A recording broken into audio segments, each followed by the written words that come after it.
7 luna a passa, mientras tanto. Ora, por fim, a reunião aqui, a bordo chamada Japiano último, nós mostramos hecho, que apesar de que o governo apresentar uma lei, de caso aqui conceito de lei que a bordo aprovar até no momento aqui para o governo de Aruba, para o governo de AVP e futuro, e que a bordo entregar e a bordo aprovar de caso aqui do Conselho de Ministros de Reino, agora aprovar me tenho visa e a manda aqui para a Tweede Kamer e diferentes instâncias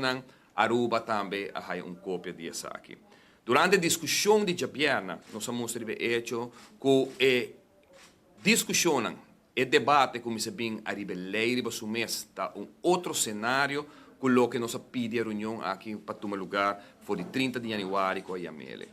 A reunião de janeiro está netamente arriba o processo que nós queremos arriba para poder chegar a eliminar a possibilidade, em certo momento, de Rijkswet. De gente discussão, gente weekend aqui e dessa Japiana, nós escutamos com a gente por culpa outro. Fração de AFP, tabisa que a fração de MEP, o governo de MEP afirma na 2020, na 2023, que a fração de MEP tabisa tem para a minha eliminar, não tem sistemas, está boa firmeza, que tem uma lei nova, e a realidade que tem a riba mesa, está hecho com noção de 3 conceitos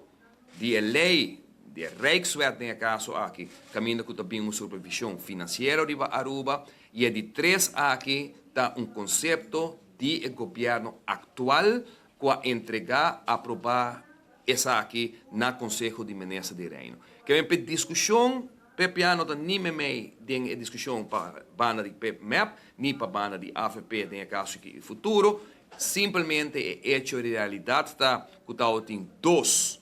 draft, conceito, para o que trata Rijkswet no passado, todos agora bari for de mesa e tem novo agora que não riba mesa, que é baby, de caso aqui, de governo de AVP futuro.